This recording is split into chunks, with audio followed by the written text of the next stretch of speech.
श्री गणेशाय नमः। श्री हरि कुर्म पुराण अध्याय 16। सदाचार का वर्णन। व्यास जी ने कहा, किसी भी प्राणी की हिंसा नहीं करनी चाहिए और कभी भी झूठ नहीं बोलना चाहिए। अहितकर और अप्रिय वचन नहीं बोलना चाहिए और कभी भी चोरी नहीं करनी चाहिए।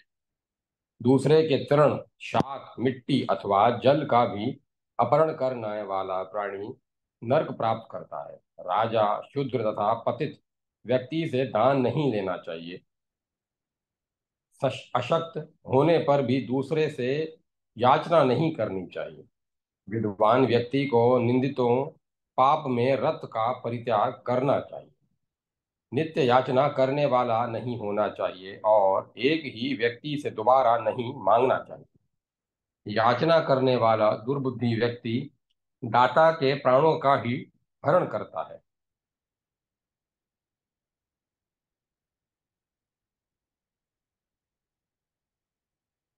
विशेष रूप से श्रेष्ठ ब्राह्मण को देव संबंधी द्रव्य का अपहरण नहीं करना चाहिए। आपत्ति पड़ने पर भी ब्राह्मण के धन का कभी भी अपहरण न करें। विष को विष नहीं कहा जाता, बल्कि ब्राह्मण का धन ही विष रूप है। इसी प्रकार देव संबंधी सतत्व का भी प्रयत्न पूर्वक सदा त्याग करना चाहिए। प्रजापति मनु ने पुष्प, शाक, जल, लकड़ी, मूल, फल तथा तृण, इन सभी पदार्थों को इनके स्वामी द्वारा बिना दिए ग्रहण कर लेने का अस्ते कहा है। अर्थात पुष्प, शाक आदि यदि दूसरे के हैं तब भी अत्यावश्यक होने पर धर्मार्थ या प्राण रक्षार्थ इनका प्रयोजन अनुसार ग्रहण करने पर चोरी का दोष नहीं लगता। द्विजों, देव पूजा के लिए अन्य स्वामी का पुष्प ग्रहण किया जा सकता है, परंतु केवल एक ही स्थान से बिना आज्ञा के प्रतिदिन पुष्प नहीं ग्रहण करना चाहिए। विप्रों, विद्वान व्यक्ति केवल धर्म कार्य के लिए तृण, काष्ठ, फल, पुष्प प्रकट रूप से ग्रहण कर सकता है। अन्य प्रकार से ग्रहण करने पर वह पतित हो जाता है।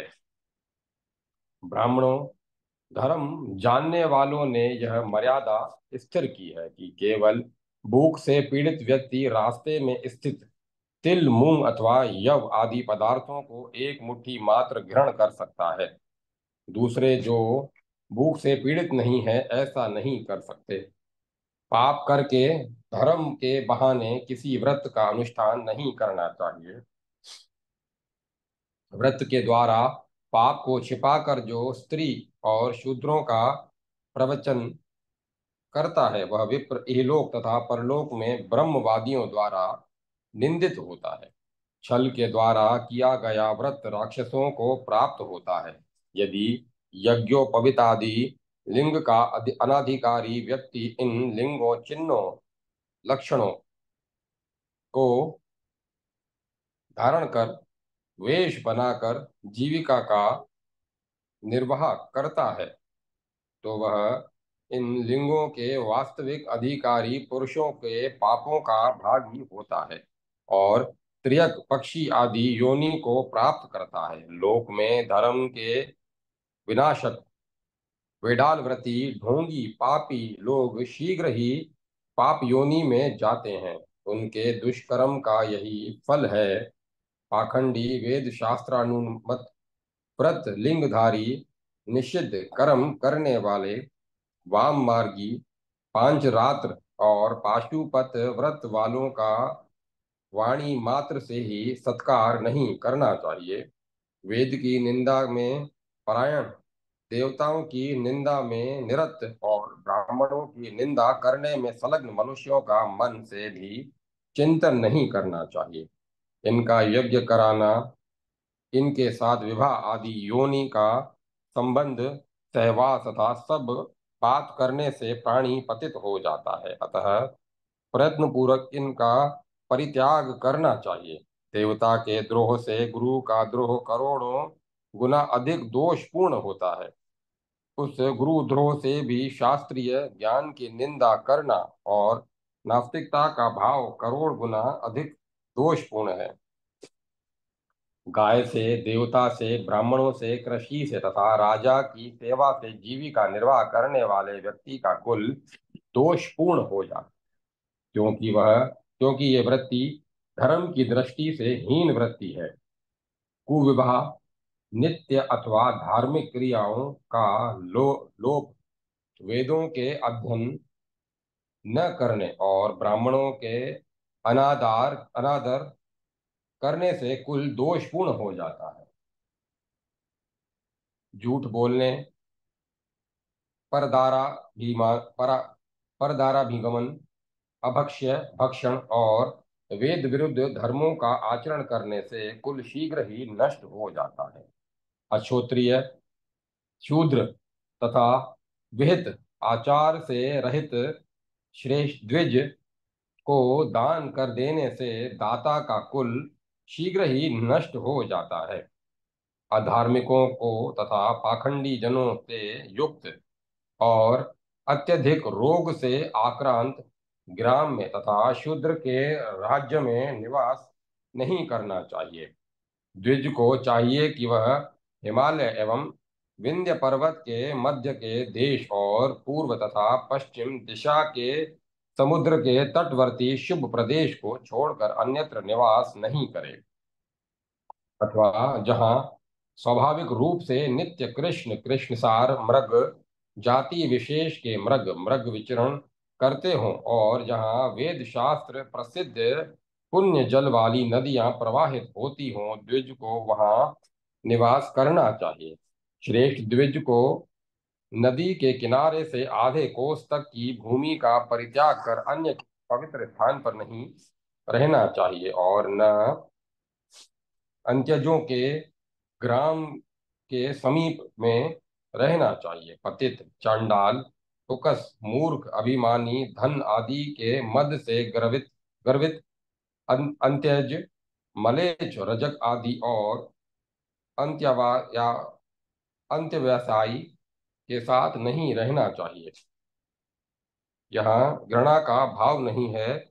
जन्मांतर कृत कर्मों के आधार पर यह केवल एक व्यवस्था है।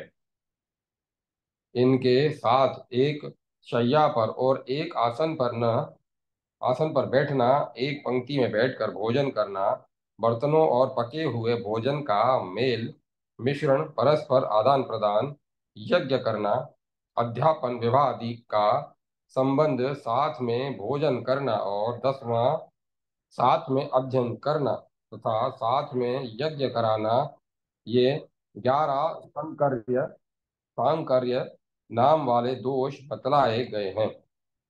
इन सांकर्य दोष युक्त व्यक्तियों के समीप में भी रहने से मनुष्य में पाप का संक्रमण हो जाता है। अतः सभी प्रकार के प्रयत्नों से संकर्य दोष का परित्याग करना चाहिए। एक पंक्ति में बैठे रहने पर भी जो एक दूसरे का स्पर्श नहीं करते हों और बीच में भस्म के द्वारा रेखा रूप मर्यादा खींची हो, उसमें संकार्य दोष नहीं होता। अग्नि, भस्म, जल के छिड़काव द्वारा, स्तंभ तथा मार्ग, इन छह के द्वारा पंक्ति का खंडन हो जाता है।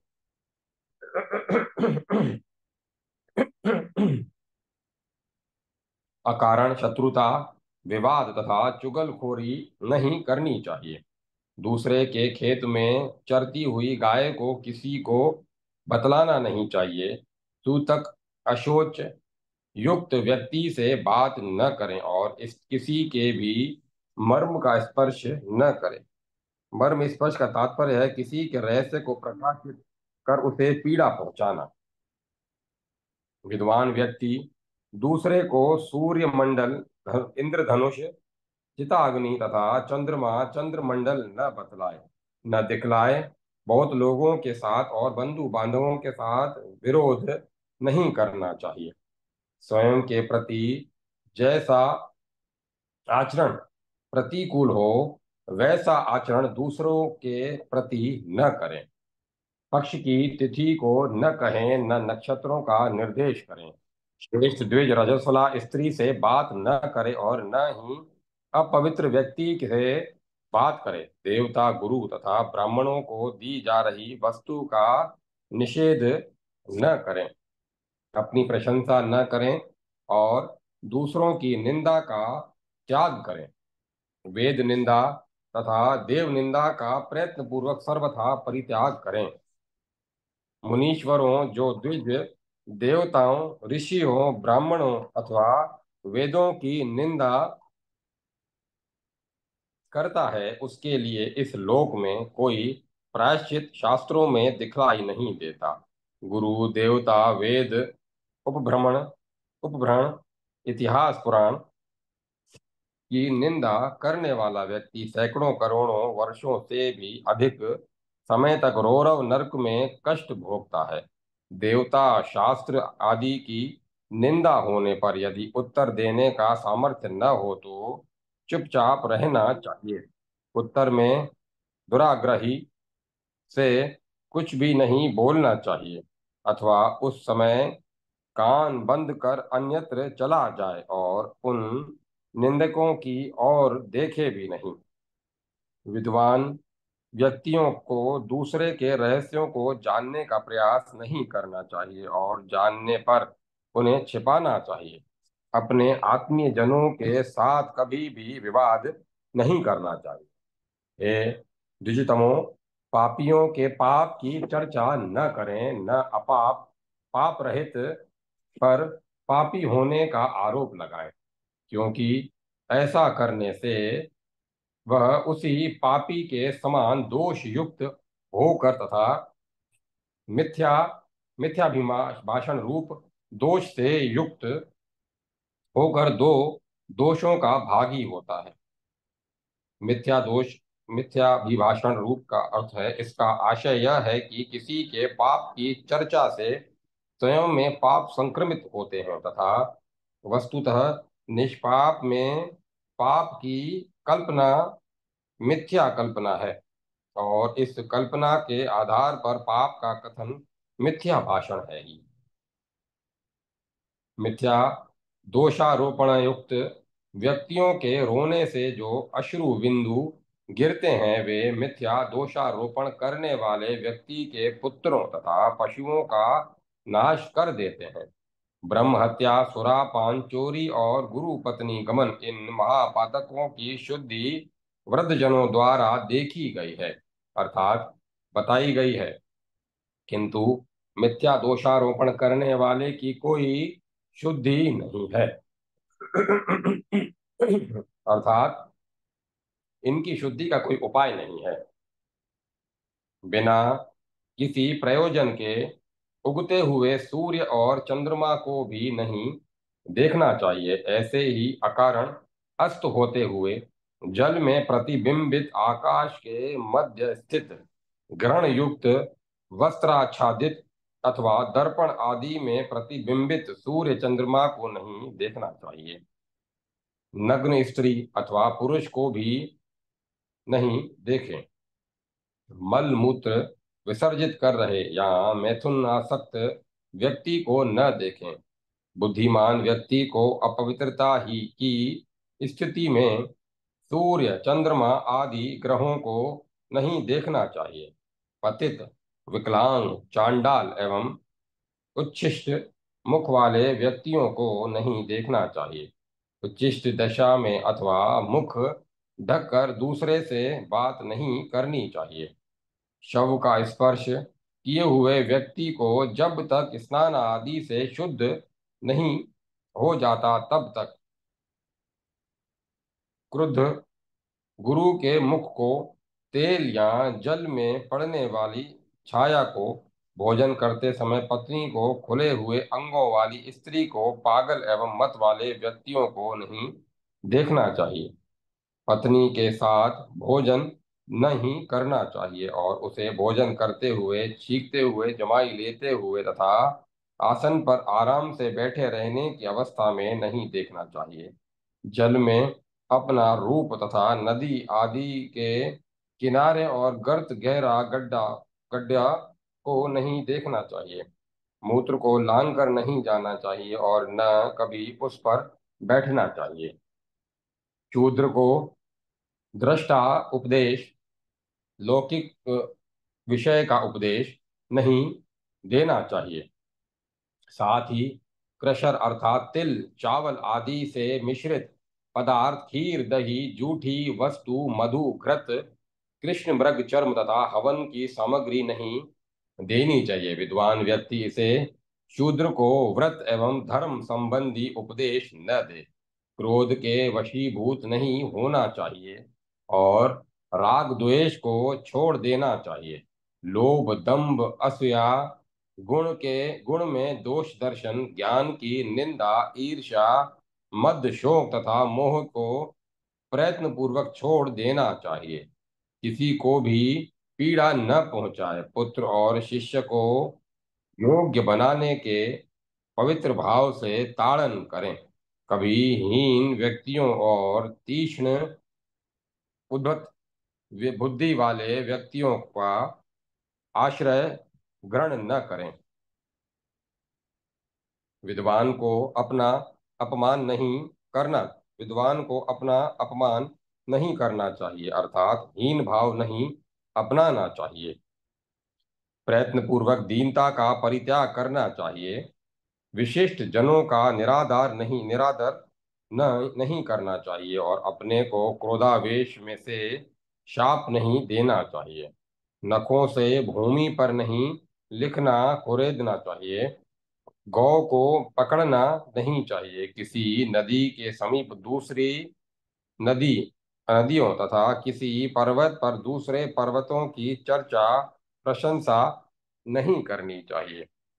भोजन अथवा निवास के समय सहयात्री को छोड़ना नहीं चाहिए, अर्थात साथ में रहने वाले को छोड़कर न एकाकी भोजन करना चाहिए, न एकाकी के लिए निवास की व्यवस्था करनी चाहिए।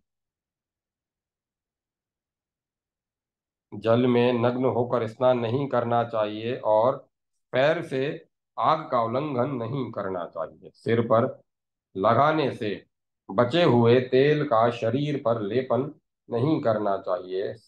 सर्प एवं शस्त्र से खेल नहीं करना चाहिए।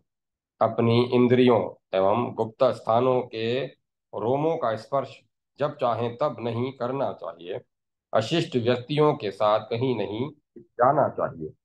कभी भी हाथ, पैर, वाणी और नेत्र संबंधी चंचलता का आश्रय न लें। इसी प्रकार लिंग अथवा उदर और कान संबंधी चंचलता नहीं करनी चाहिए। अंग एवं नख की आवाज न करें। अंजलि से जल न पिएं। कभी भी हाथ अथवा पैर से जल को न पीटें। ईंटों और फल के द्वारा फलों को नहीं तोड़ना चाहिए। मलेच्छ भाषा की शिक्षा न लें। पैर से आसन को न खींचें।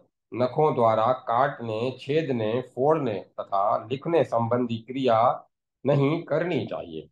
बुद्धिमान व्यक्तियों को अकस्मात बिना प्रयोजन के शरीर या अंगों का मर्दन मरोड़ने की क्रिया नहीं करनी चाहिए। कोई पदार्थ गोद में रखकर नहीं खाना चाहिए।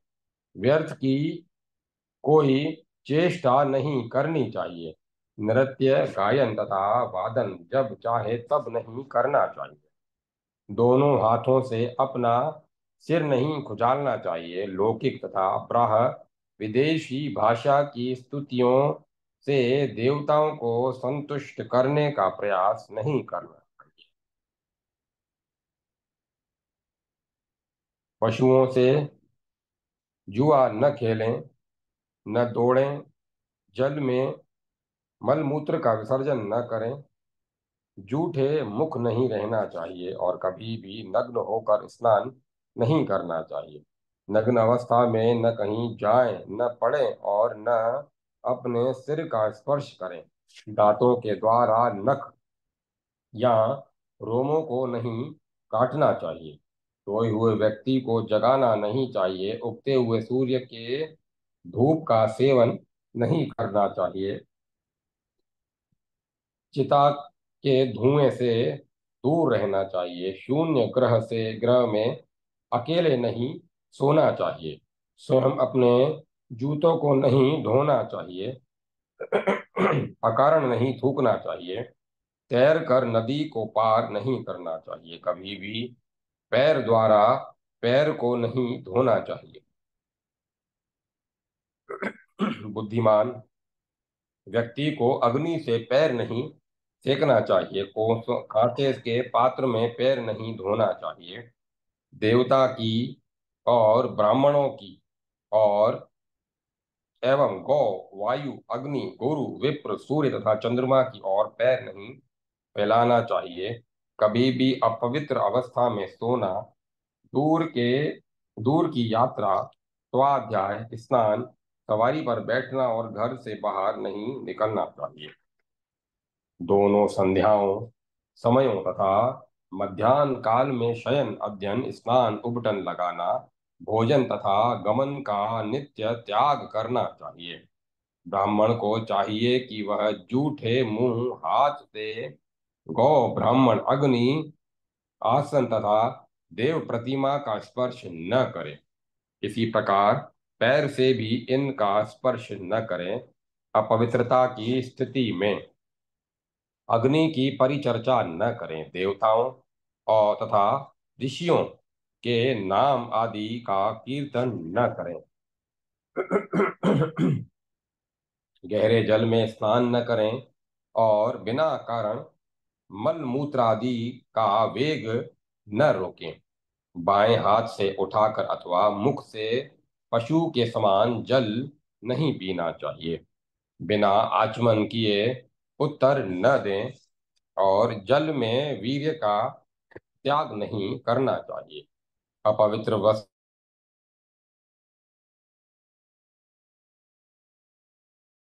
वेग वाली नदी का उल्लंघन नहीं करना चाहिए। जल में मैथुन नहीं करना चाहिए। अश्वत्थ वृक्ष का नहीं काटना चाहिए। जल में थूकना नहीं चाहिए। हड्डी, भस्म, कपाल, केश, बाल, कटक, भूसी, अंगार और शुष्क गोबर पर कभी भी बैठना नहीं चाहिए। बुद्धिमान व्यक्ति को अग्नि का उल्लंघन नहीं करना चाहिए। अग्नि को कभी भी शैया, आसन आदि के नीचे ने न रखें, न ही पैरों की ओर रखें और न मुख से ही फूकें। कभी भी कुएं के अंदर न उतरें और न ही अपवित्र अवस्था से उसे देखें। अग्नि में अग्नि को नहीं फेंकना चाहिए और पानी से इसे बुझाना नहीं चाहिए। मित्र के मरण तथा उसके दुख को, अपने दुख को स्वयं दूसरों को न सुनाएं।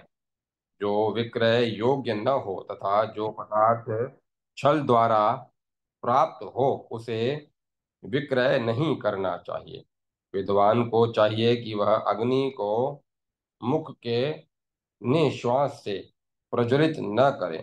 अपवित्रता की स्थिति में पवित्र तीर्थ में जल वाले स्थान में नहीं जाना चाहिए और ग्राम आदि के सीमा समाप्ति की भूमि को नहीं जोतना चाहिए। पहले की गई प्रतिज्ञा या नियम को कभी भी तोड़ना नहीं चाहिए। पशु, सर्प एवं पक्षियों को परस्पर लड़ाने के लिए उत्तेजित नहीं करना चाहिए। जल, वायु तथा धूप आदि के द्वारा किसी दूसरे को बाधा नहीं पहुंचानी चाहिए। अपने कार्यों को करवा कर शिल्पियों के शिल्पियों को बाद में ठगना नहीं चाहिए। भिक्षा के लिए सायंकाल एवं प्रातः दूसरों के घर के दरवाजों को खटखटाना नहीं चाहिए। दूसरों के द्वारा प्रयुक्त माला, गंध और भार्या के साथ भोजन, विग्रह पूर्वक विवाद एवं कुत्सित दरवाजे से प्रवेश इनका त्याग करना चाहिए।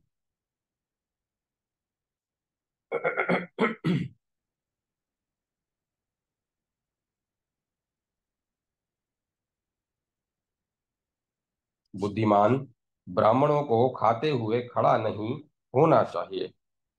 सामान्य स्थिति में यह निषेध सबके लिए है, ब्राह्मणों का उल्लेख प्रमुखता की दृष्टि से है। और न ही हंसते हुए बोलना चाहिए। अपने हाथों द्वारा अपनी अग्नि का स्पर्श नहीं करना चाहिए। और देर तक जल में नहीं रहना चाहिए। अग्नि को न पंखे की हवा से प्रज्वलित करना चाहिए, न धूप की हवा से, और न हाथ से हिलाकर। मुख से फूकनी द्वारा अग्नि को प्रज्वलित नहीं करना चाहिए, क्योंकि मुख से ही अग्नि उत्पन्न हुआ है। दूसरे की स्त्री से बात नहीं करनी चाहिए। और द्विज ब्राह्मणों ब्राह्मण को चाहिए कि जो यज्ञ करने योग्य नहीं है उसका यज्ञ न कराएं। विप्र को अकेले सभा में नहीं जाना चाहिए और समूह का त्याग करना चाहिए। बाएं से देव मंदिर में प्रवेश नहीं करना चाहिए, अर्थात देव मंदिर को अपने दाहिने करके प्रवेश करना चाहिए। वस्त्र द्वारा पंखा नहीं झलना चाहिए और देव मंदिर में सोना नहीं चाहिए।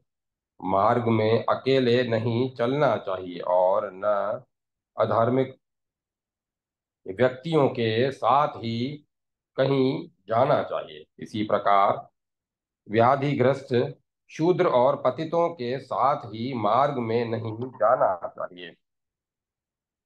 यहाँ घृणा का भाव नहीं है। व्यक्ति एवं समाज के दूरगामी सुपरिणाम कल्याण की दृष्टि से यह सुविचारित व्यवस्था है। जूता और जल आदि के बिना मार्ग में नहीं चलना चाहिए। न रात्रि में, न शत्रु के साथ और न बिना कमंडलू के चलना चाहिए। अग्नि, गौ, ब्राह्मण आदि के बीच में से होते हुए नहीं निकलना चाहिए। द्विज मानव मात्र को चाहिए कि वह कभी भी बछड़े को दूध पिलाती हुई गाय तथा गाय को बांधने वाली रस्सी अथवा उसकी पूंछ का उल्लंघन न करे। योगियों, सिद्धों, व्रत परायणों तथा सन्यासियों की निंदा न करें। बुद्धिमान व्यक्ति को देव मंदिर, देवताओं, यज्ञ करने वाले ब्राह्मणों तथा गाय की परछाई को इच्छा पूर्वक लांघना नहीं चाहिए। पतित व्यक्ति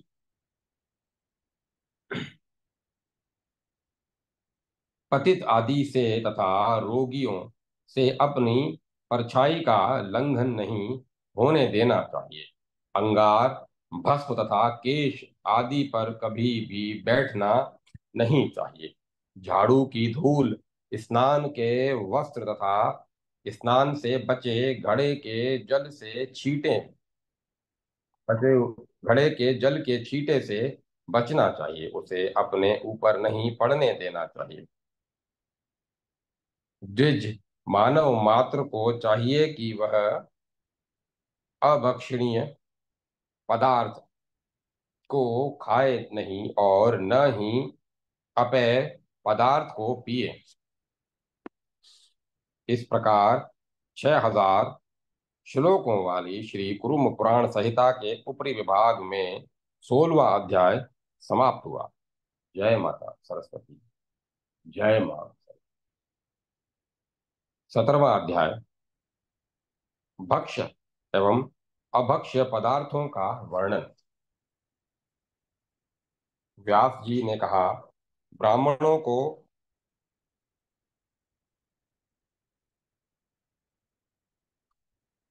मोह से अथवा अन्य किसी दूसरे कारण से शूद्र का अन्न नहीं खाना चाहिए।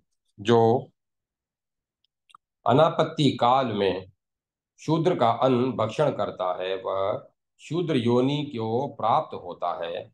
जो द्विज 6 महीने तक लगातार शूद्र का ग्रहित अन्न खाता है वह जीते हुए शूद्र हो जाता है और मृत्यु के बाद श्वान योनि में जन्म लेता है।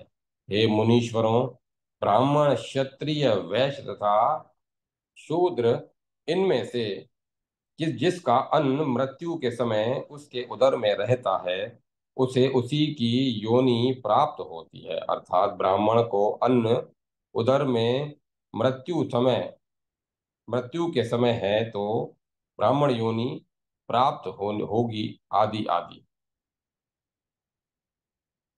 राजा, नर्तक, बढ़ई, चर्मकार गण, 100 ब्राह्मणों का संग, गणिका और नपुंसक के अन्न का परित्याग करना चाहिए।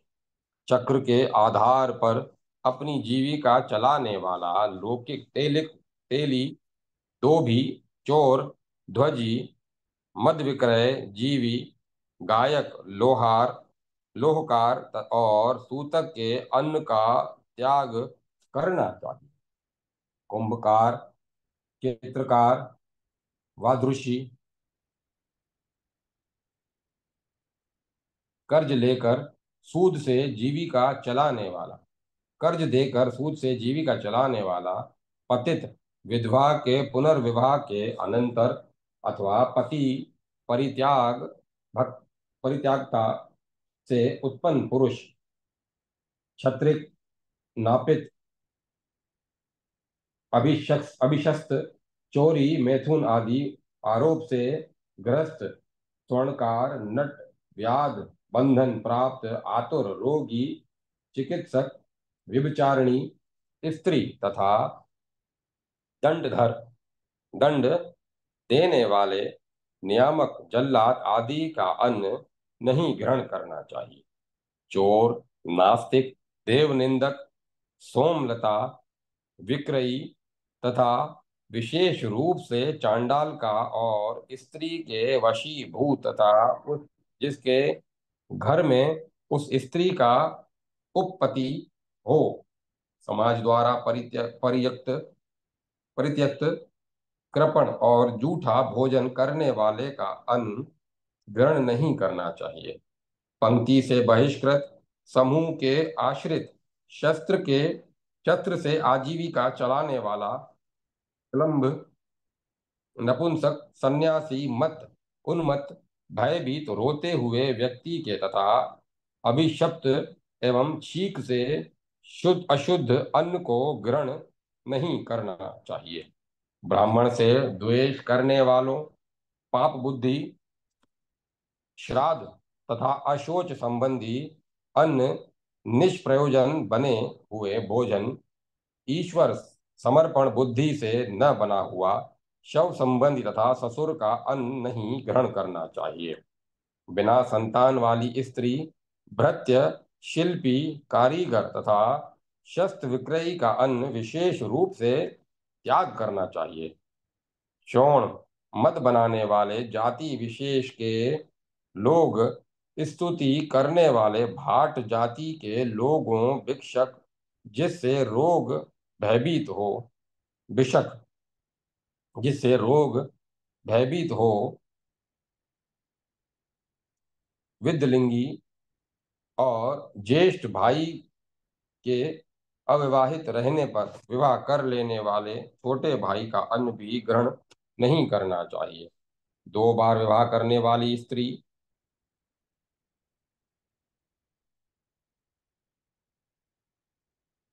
मूल में पुनर्भू शब्द है, इसका प्राय द्वेदिशु है। ये दोनों शब्द स्त्रीलिंग है। इनका अर्थ 2 बार विवाह करने वाली स्त्री है तथा ऐसी स्त्री के पति का अन्न विशेष रूप से त्याज्य है।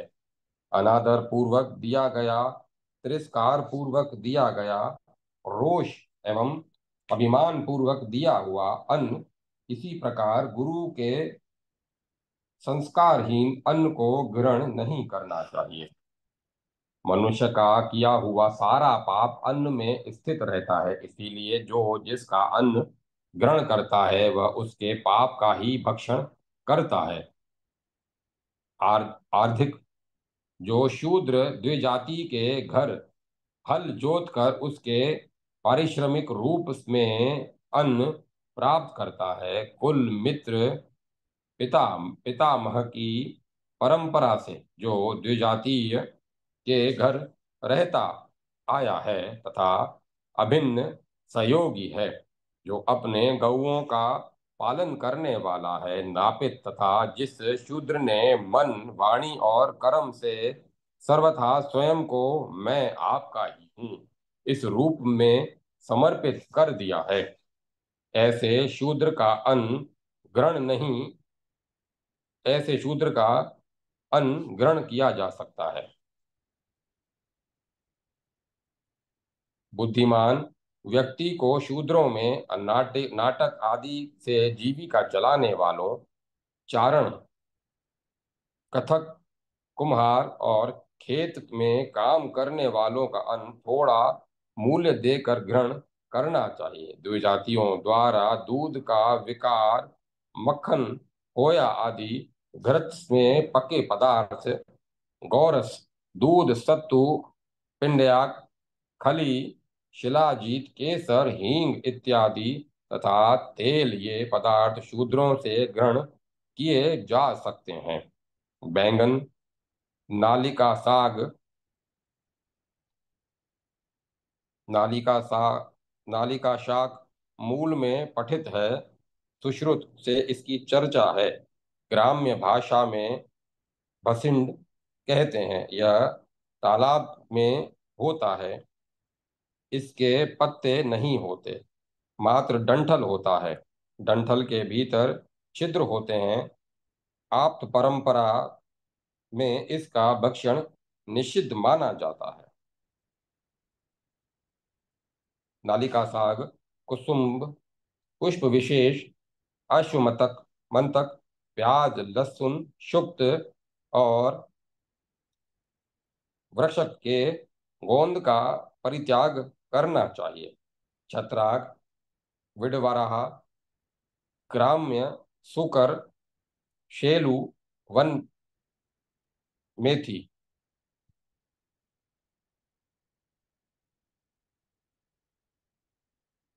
पेयूष, विलय, सुमुख, कवक, कुकुरमुक्ता, किंशुक, पलाश, ककूभांड, उदुम्बुर, गुलर तथा अलाबू, व्रतलाकार, गोल, लौकी या भक्षण करने से द्विज पतित हो जाता है। देवता के उद्देश्य से नहीं, केवल अपने लिए पकाए गए कृष्णान, तिल चावल के बने पदार्थ, सन्याव, लपसी, खीर तथा कुआं का तथा देवान देवताओं के लिए समर्पित अन्न, हवन से योग द्रव्य, पुराश, पुरडाश आदि, यवांगू, जौ की कांजी, मातुलिंग, बिजोरा, नींबू, देव, पिण्यकर्म में कदम्ब, कपित्थ, केत और पलश, परकटी, पाकड़ का प्रयत्न पूर्वक परित्याग करना चाहिए। तेल, निकाली हुई खली, देवताओं का धान्य और रात्रि में तिल संबंधी पदार्थ तथा दही का प्रयत्न पूर्वक त्याग करना चाहिए। दूध के साथ मठे का सेवन नहीं करना चाहिए। बीजों के द्वारा जीविका का निर्वाह नहीं करना चाहिए। कर्म से दूषित और भाव से दूषित तथा दुर्जनों से संबंध का परित्याग नहीं करना परित्याग कर्म से दूषित और भाव से दूषित तथा दुर्जनों से संबंध का परित्याग करना चाहिए। केश, बाल और कीड़ों से युक्त जिस अन्न को लेकर मन में विचिकित्सा हो, कुत्ते द्वारा सूंघा हुआ, दोबारा पकाया हुआ, चांडाल, रजस्वला तथा पतित के द्वारा देखा गया और गाय, बैल आदि गो जाति द्वारा सूंघा हुआ, अनादर पूर्वक प्राप्त बासी तथा पर्याय अन्न,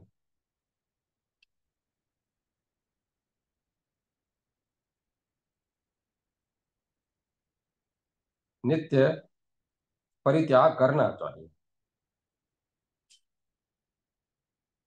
कौवा एवं मुर्गा से स्पृष्ट कृमि युक्त मनुष्यों द्वारा सूंघे गए तथा कुष्ठ रोगी से स्पर्श किए गए अन्न का परित्याग करना चाहिए।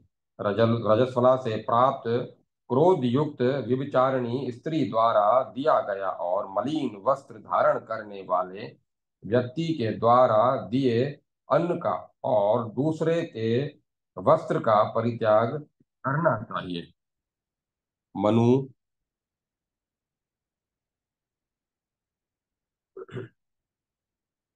मनु ने बताया है कि बछड़े रहित गौ, ऊँटनी और 10 दिनों के भीतर ब्याई हुई गौ इत्यादि का दूध तथा भेड़ी और गर्भिणी गौ का दूध पीने योग्य नहीं है।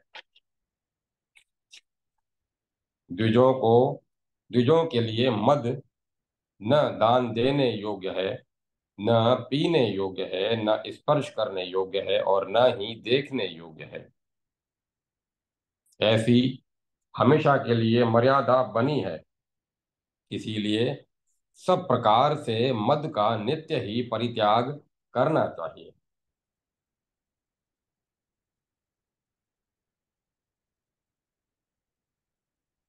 मद पीने से द्विज कर्मों से पतित और बातचीत करने के अयोग्य हो जाता है।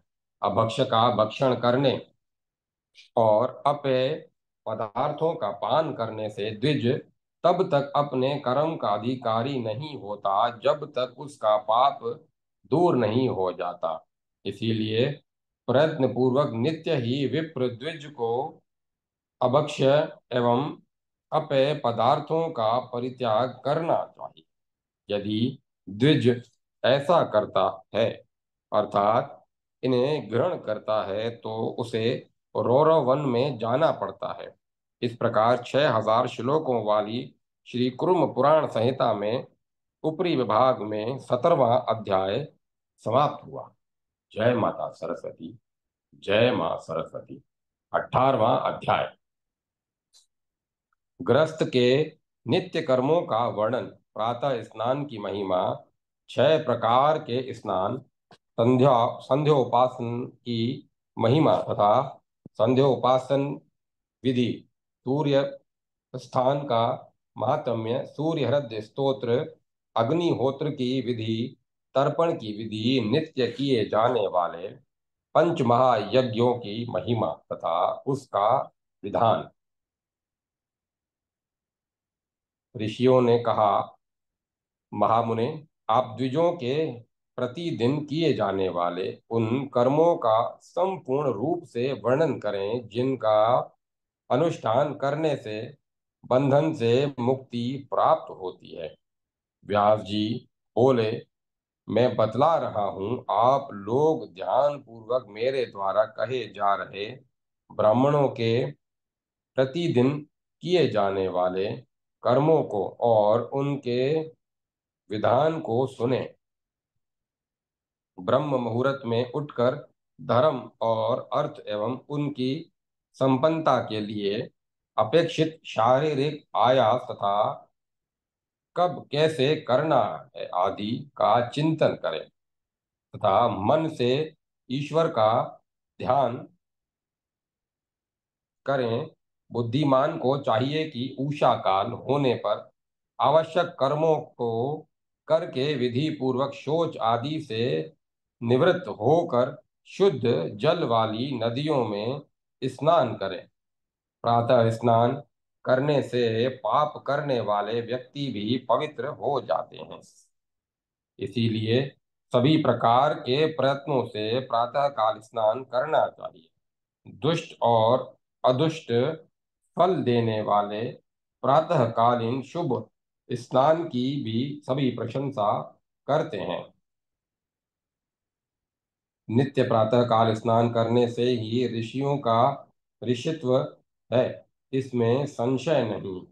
क्योंकि सोए व्यक्ति के मुख से निरंतर लार बहती रहती है, अतः सर्वप्रथम स्नान किए बिना कोई कर्म नहीं करना चाहिए, अर्थात स्नान से अलक्ष्मी, कालकर्णी, अलक्ष्मी विशेष,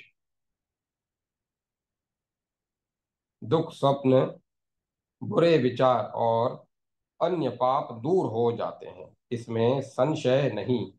बिना स्नान के मनुष्यों को पवित्र करने वाला कोई कर्म नहीं बतलाया गया है। अतः होम तथा जप के समय विशेष रूप से स्नान करने का विधान किया गया है, अथवा भीगे वस्त्र से शरीर का मार्जन करना चाहिए। इसे कपिल स्नान कहा गया है। सामर्थ्य न रहने पर यही कपिल स्नान करना चाहिए। मनीषियों ने यथाशक्ति किए जाने वाले ब्रह्म आदि स्नानों को बतलाया है। ब्रह्म, अग्नि, वाव्य, दिव्य, वारुण तथा योग्य किए 6 स्नान कहे गए हैं। कुशों के द्वारा जल बिंदुओं से मंत्रोच्चारण पूर्वक मार्जन करना ब्रह्म स्नान कहलाता है। मस्तक से पैरों तक समस्त देह में भस्म का उपलेपन करना अग्नि स्नान है। गायों का धूल से संपन्न उत्तम स्नान को वाव्य स्नान कहा गया है। गायों की धूल से संपन्न उत्तम स्नान को वाव्य स्नान कहा गया है। धूप में वर्षा के जल से जो स्नान किया जाता है वह दिव्य स्नान कहलाता है। जल जल में डुबकी लगाकर किया गया स्नान वरुण स्नान और मन से आत्म तत्व का चिंतन करना योगिक स्नान कहा गया है। विष्णु का चिंतन ही योग है।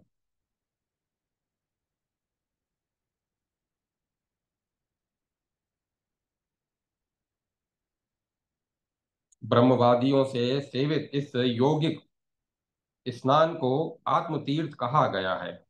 यह मनुष्यों के मन को पवित्र बनाने वाला है, इसीलिए यह स्नान नित्य करना चाहिए।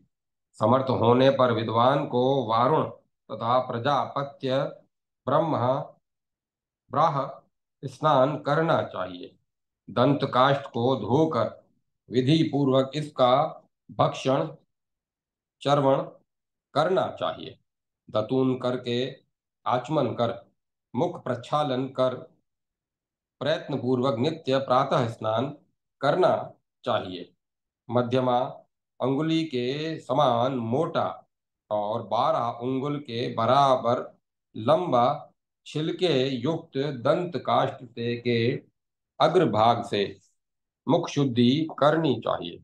विशेष रूप से दूध वाले ब्रश, मालती, चमेली, अपामार्ग, बिल्व तथा करवीर कनेर की लकड़ी का दंत काष्ठ शुभ होता है।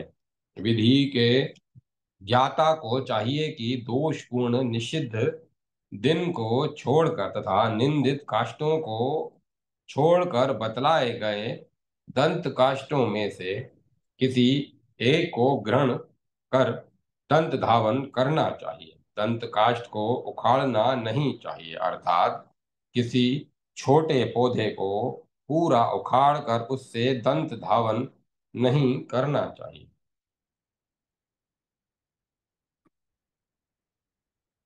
और न कभी उंगली से दतुन करना चाहिए।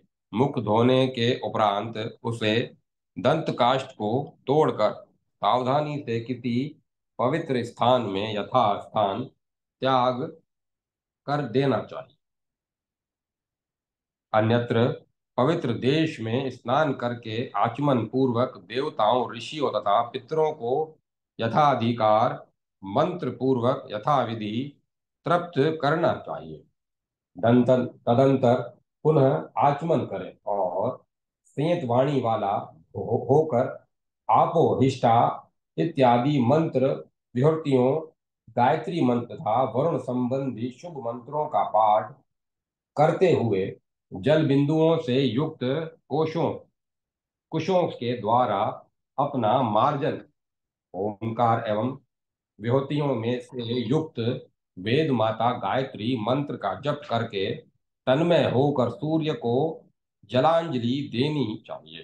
तदंतर पूर्व की ओर बिछे हुए कुशासन सावधानी पूर्वक बैठकर 3 प्राणायाम करके संध्या का ध्यान करना चाहिए। ऐसा श्रुतियों का विधान है। जो संध्या है वही जगत को उत्पन्न करने वाली है, मायातीत है, निष्कल है और 3 तत्वों से उत्पन्न होने वाली ईश्वर की पराशक्ति है। विद्वान ब्राह्मण द्विज को पूर्वाभिमुख होकर सूर्य मंडल में प्रतिष्ठित सावित्री गायत्री मंत्र का ध्यान पूर्वक जप करते हुए संध्या उपासना करनी चाहिए। संध्या से हीन व्यक्ति द्विज नित्य अपवित्र और सभी कर्मों को करने के लिए अयोग्य होता है।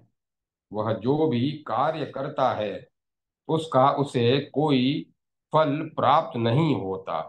पूर्व काल में वेद किए पारंगत शांत ब्राह्मणों ने अनन्य मन से संध्या उपासना करके परम गति को प्राप्त किया था।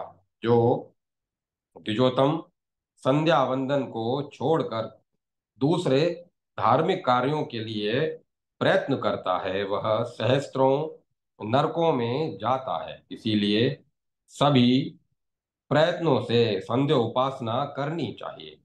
उस उपासना से योग विग्रह परम देव की उपासना हो जाती है। विद्वान व्यक्तियों को नित्य पूर्वाभिमुख होकर सावित्री मंत्र का सावधानी पूर्वक जप करना चाहिए। 1000 बार का जप उत्कृष्ट, 100 बार किया गया जप मध्यम तथा 10 बार का जप निम्न कोटि का होता है।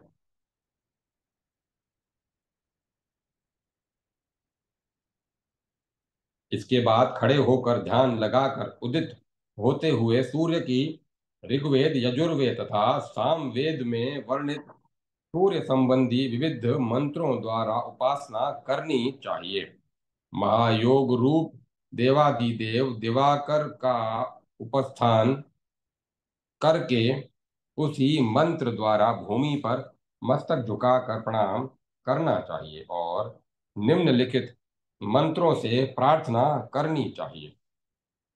मैं ओंकार रूप शांत कारण त्रय के हेतु रूप खगोलक सूर्य के प्रति अपने को समर्पित करता हूँ। ज्ञान रूपी आप सूर्य को नमस्कार है। ब्रह्म रूपी धरणी सूर्य आपको नमस्कार है। आप ही परम ब्रह्म अप ज्योति रस और अमृत स्वरूप हैं। आप ही भूह भुवः स्वः ओंकार तथा समस्त सनातन शूद्र हैं। आप ही भूः भुवः स्वः ओंकार तथा समस्त सनातन रुद्र हैं। आप सत स्वरूप और महान पुरुष हैं। आप कपर्दी को मैं प्रणाम करता हूँ। आप ही अनेक रूप वाले सत असत रूप समस्त विश्व का विश्व को उत्पन्न करते हैं। सूर्य रूप रुद्र को नमस्कार है। मैं आपकी शरण में आया हूँ। आप प्रचेताओं को नमस्कार है। मुनिष्ठम आपको नमस्कार है। रुद्र के लिए बार बार नमस्कार है। मैं आपकी शरण में आया हूँ।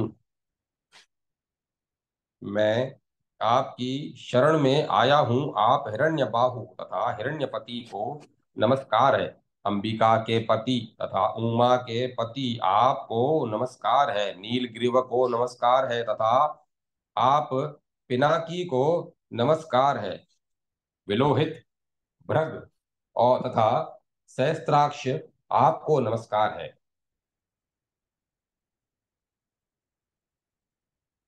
आप हंस को नित्य नमस्कार है, आदित्य आपको नमस्कार है, वज्रहस्त तथा त्र्यंबक आपको नमस्कार है। मैं आप विरूपाक्ष महान परमेश्वर की शरण में हूँ।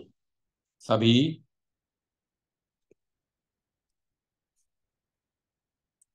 देहधारियों के हिरण्यमय ग्रह में हृदय में आप अपने को ग्रह रूप से प्रतिष्ठित किए हैं।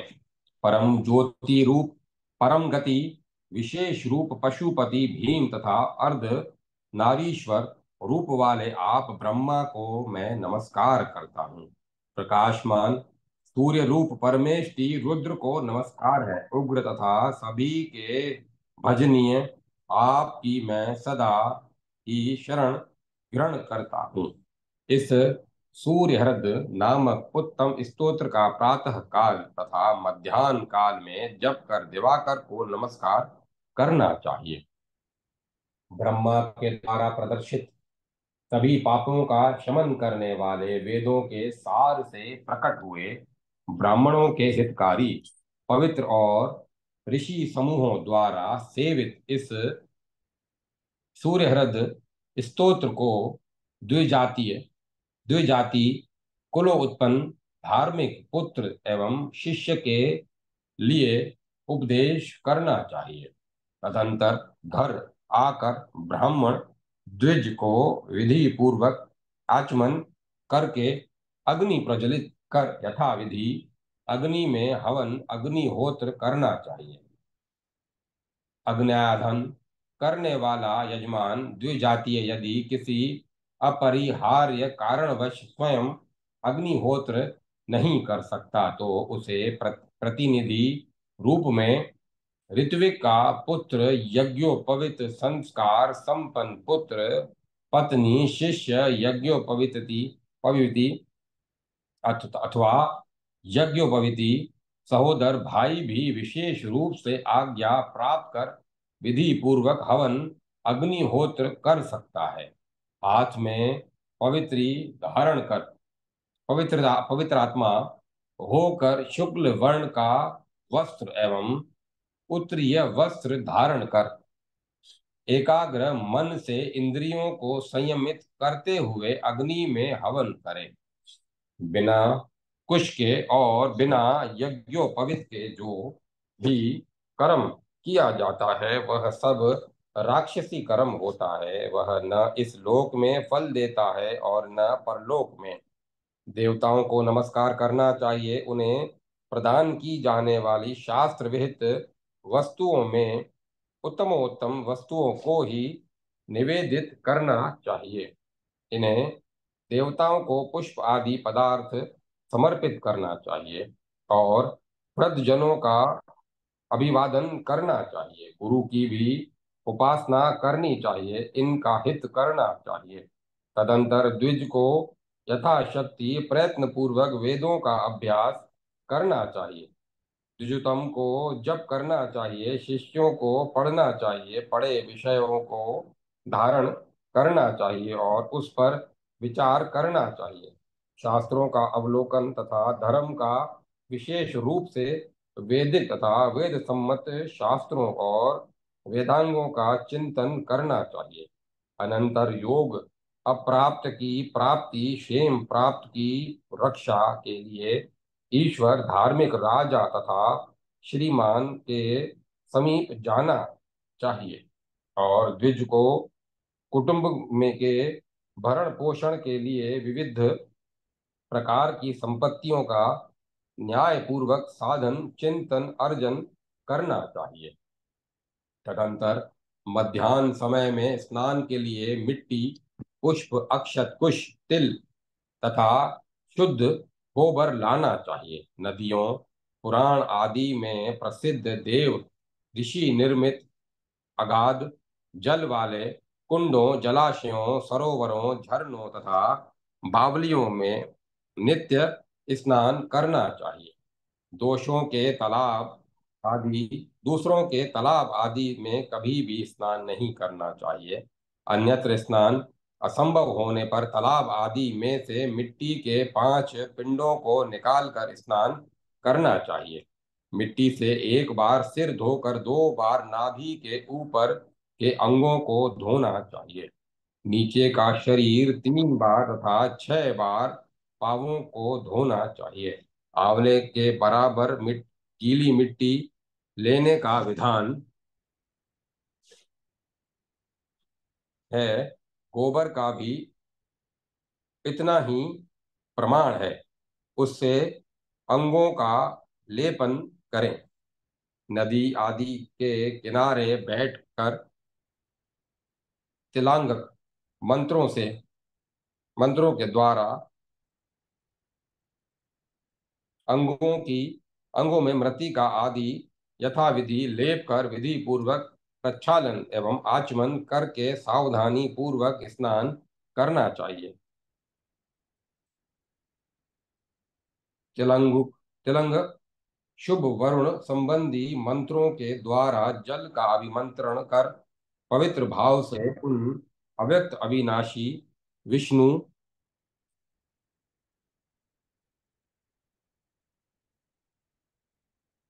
का ध्यान करें। जल की उत्पत्ति नारायण से ही हुई है। पुनः वही जल उन नारायण का अयन निवास हुआ। अतः स्नान के समय विद्वान को चाहिए कि वह नारायण देव का स्मरण करे। ओमकार के साथ आदित्य का आचरण करके जल के भीतर 3 बार डुबकी लगानी चाहिए। आचमन किए रहने पर भी मंत्र वेताओं को पुनः इस मंत्र से आचमन करना चाहिए। अंतश्चरिषि इत्यादि अर्थात यदि हे भगवन सभी और मुख वाले आप सभी प्राणियों के भीतर हृदय रूपी गुहा में विचरण करते हैं। आप ही यज्ञ और आप ही वष्टकार जल ज्योति रस तथा अमृत रूप हैं।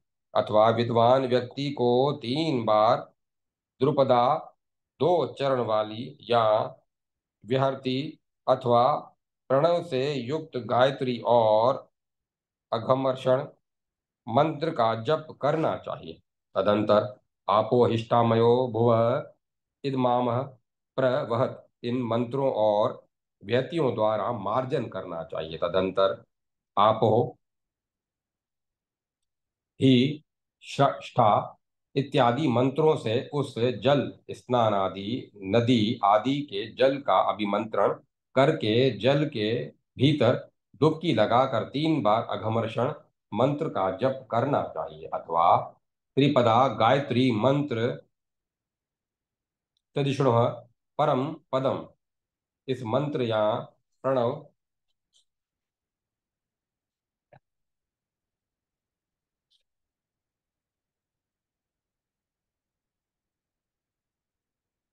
जप करें प्रणव का जप करें।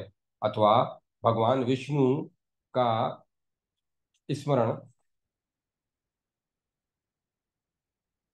भगवान विष्णु का स्मरण करें। यजुर्वेद में द्रुपदादि देव इस प्रकार से जो मंत्र प्रतिष्ठित हैं उसका जल के भीतर 3 बार जप करने से सभी पापों से मुक्ति हो जाती है। मार्जन करने के बाद जल हाथ में जल लेकर मंत्र द्रुपदादि जप पूर्वक उस जल को सिर पर रखने से अघमर्षण करने से संपूर्ण पापों से मुक्ति हो जाती है। जिस प्रकार अश्वमेध यज्ञ समस्त यज्ञों के राजा के रूप के समान है और समस्त पापों को दूर करने वाला है, उसी प्रकार अघमर्षण सूक्त भी सभी सुक्तों का सम्राट और सभी पापों को दूर करने वाला है। इसके बाद सूर्योपस्थान करना चाहिए। इसकी प्रक्रिया यह है। पुष्प युक्त अंजलि मस्तक से लगाकर उस फूल को ऊपर सूर्य की ओर उछाल कर उन सूर्य का दर्शन करते हुए उदयम तमस परि चित्रम इत्यादि एवं विशेष रूप से सावित्री मंत्र और सूर्य संबंधी अन्य भी पाप को नष्ट करने वाले वैदिक मंत्रों के जप के द्वारा सूर्य को प्रसन्न करना किया जाए। यही सूर्य उपस्थान है। इसके अनंतर गायत्री मंत्र का जप करना चाहिए। इस गायत्री जप को ही जप यज्ञ कहा गया है।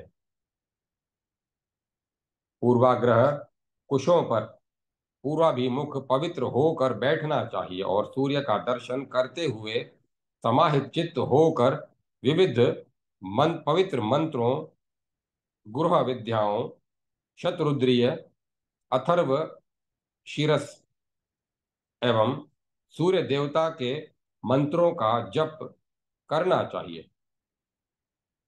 स्फटिक, इंद्राक्ष, इंद्र वृक्ष विशेष के जल की माला, रुद्राक्ष तथा पुत्रजीविक की पुत्रजीविकी वृक्ष विशेष के फल की माला, अक्षय माला बनानी चाहिए। इनमें पूर्व से बाद वाली माला क्रमशः उत्तम कही गई है। बुद्धिमान व्यक्ति को चाहिए कि वह जप करते समय बोले नहीं, दूसरे लोगों की ओर न देखे, सिर और गर्दन को न हिलाए और न ही दांतों को दिखलाए, क्योंकि ऐसा करने से गुरुक राक्षस तथा सिद्ध उस जप के फल का बलात् हरण कर लेते हैं। अतः किसी एकांत अत्यंत शुभ स्थान में जप करना चाहिए। चांडाल, अशोच युक्त व्यक्ति तथा पतित को देखने पर आचमन करके पुनः जप करना चाहिए। इनके साथ बात करने से इनके साथ बात करने पर स्नान करने के बाद ही पुनः जप करना चाहिए। अपवित्र पदार्थ के दिख जाने पर आचमन करके प्रयत्न पूर्वक यथाशक्ति नित्य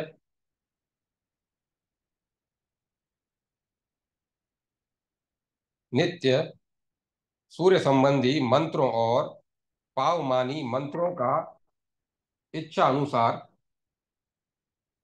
मन स्तुष्टि पर्यंत जप करना चाहिए। यदि भीगे वस्त्र पहने हो तो जल के मध्य स्थित होकर जप करना चाहिए। अन्यथा पवित्र भूमि में कुशासन कुशासन के ऊपर बैठकर एकाग्रता पूर्वक जप करना चाहिए। जप पूरा करने के बाद जप पूरा करने के बाद प्रदक्षिणा करके पृथ्वी पर नमस्कार करके और आचमन करके शास्त्रानुसार यथाशक्ति स्वाध्याय करना चाहिए। तदंतर देवताओं, ऋषियों तथा पितरों का तर्पण करना चाहिए। प्रारंभ में ओमकार का उच्चारण कर और अंत में नमः लगाकर आपका तर्पण करता हूँ, वह तर्पयामी ऐसा कहना चाहिए। देवताओं तथा ब्रह्म ऋषियों का तर्पण अक्षत और जल से करना चाहिए और अपने गृह स्त्रोत्र विधि के अनुसार पितरों का तर्पण तिल और जल से विधि भक्ति पूर्वक करना चाहिए। बुद्धिमान आस्तिक अधिकारी व्यक्ति को स्वयं बाएं हाथ से अनुवारंभ संबद्ध दाहिने हाथ से अर्थात दोनों हाथों की अंजलि द्वारा जल से देवताओं, ऋषियों एवं पितरों का तर्पण करना चाहिए। यज्ञोपवीति अर्थात सव्य होकर देवताओं का निवृत्ति होकर अर्थात माला की तरह कंठ में यज्ञोपवीत धारण कर ऋषियों का और प्राचीनाविति अर्थात अपसव्य होकर भक्ति भाव से देवताओं, ऋषियों तथा पितरों के अपने अपने तीर्थों से तर्पण करना चाहिए। स्नान के वस्त्र को निचोड़कर संयत वाणी से युक्त होकर आचमन करके मंत्रों से पत्र पुष्प तथा जल के द्वारा देवताओं का पूजन करना चाहिए। क्रोध और शीघ्रता का सर्वथा परित्याग कर भक्ति पूर्वक ब्रह्मा, शंकर, सूर्य, विष्णु तथा अन्य जो भी अभिष्ट देवता हों उनकी पूजा करनी चाहिए। पुरुष सूक्त के द्वारा पुष्प अर्पित करना चाहिए अथवा जल सभी देवताओं का स्वरूप है, अतः उसके द्वारा पूजन करने से सभी देवताओं की भली भांति पूजा हो जाती है। एकाग्र मन से प्रणव का उच्चारण कर देवताओं का ध्यान करना चाहिए। नमस्कार कर पृथक पृथक देवों पर पुष्प चढ़ाना चाहिए। विष्णु की आराधना से अधिक पुण्यप्रद और कोई वैदिक कर्म नहीं है। इसीलिए आदि मध्य और अंत से रहित विष्णु की नित्य आराधना करनी चाहिए।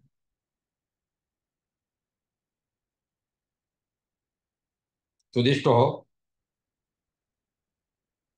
इस मंत्र से तथा पुरुष सूक्त से श्री विष्णु की आराधना करनी चाहिए। चारों वेदों में भी इन दोनों तद विष्णु एवं पुरुष सूक्त मंत्रों के सदृश अन्य कोई मंत्र नहीं कहा गया है। विष्णु इस मंत्र के द्वारा तदात्मा और तन्मय होकर शांति पूर्वक अपने को विशुद्ध तेज स्वरूप विष्णु में निवेदित करना चाहिए और अथवा पवित्र भावना से सनातन भगवान ईशान महेश्वर देव महादेव की आराधना करनी चाहिए। रुद्र, गायत्री, प्रणव, ईशान मंत्र, रुद्र तथा त्र्यंबक मंत्र के से एकाग्र मन होकर पुष्प, पत्र, जल तथा चंदन आदि के द्वारा महेश्वर की आराधना करनी चाहिए और मंत्र का उच्चारण कर मंत्र के साथ नमः शिवाय को जोड़कर जोड़ना चाहिए। तदंतर ऋत एवं सत्य स्वरूप ईश्वर महादेव को नमस्कार करना चाहिए और यो ब्राह्मणाम इस मंत्र के द्वारा अपने को ईश्वर के लिए समर्पित करें। द्विज को पांच ब्रह्म शिव के पांच नामों का जप करते हुए प्रदक्षिणा करनी चाहिए और आकाश के मध्य स्थित ईशान देव शिव का ध्यान करना चाहिए। इसके अनंतर हंस प्रतिशब्द इस ऋचा से सूर्य का दर्शन करें और घर जाकर ध्यान पूर्वक पंच यज्ञों को करें। देव यज्ञ, पितृ यज्ञ, भूत यज्ञ, मनुष्य यज्ञ तथा ब्रह्म यज्ञ ये पांच महायज्ञ कहे गए हैं।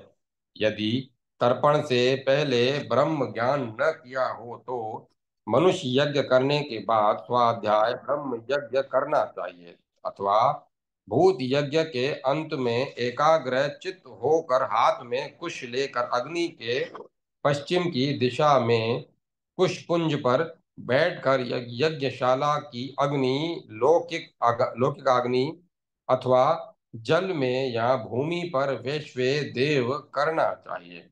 यह देव यज्ञ कहलाता है। यदि लौकिकाग्नि में अन्न पकाया गया हो तो उसी में हवन करना चाहिए किया जाता है और यदि शाला की अग्नि में अन्न तैयार किया गया हो तो शालाग्नि में ही वैश्वेदेव होम करना चाहिए।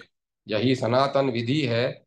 वैश्वेदेव होम के पश्चात बचे हुए अन्न द्वारा भूत बलि कर्म करना चाहिए।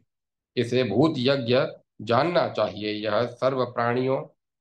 के यह सर्व प्राणियों को ऐश्वर्य प्रदान करता है।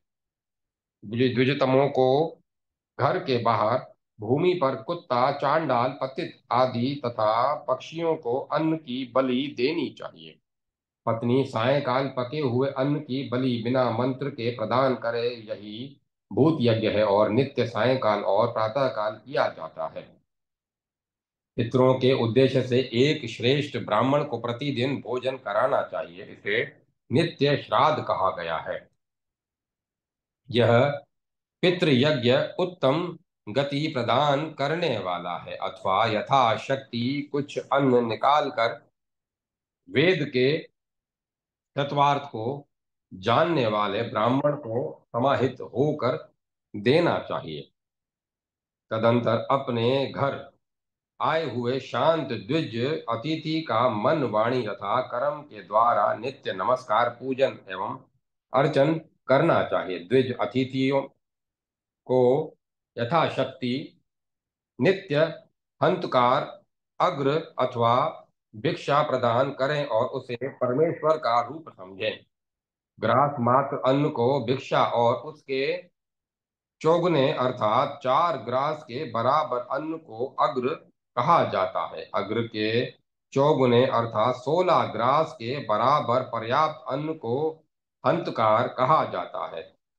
गोदोहन काल पर्यंत अतिथि को स्वयं प्रतीक्षा करनी चाहिए, जिससे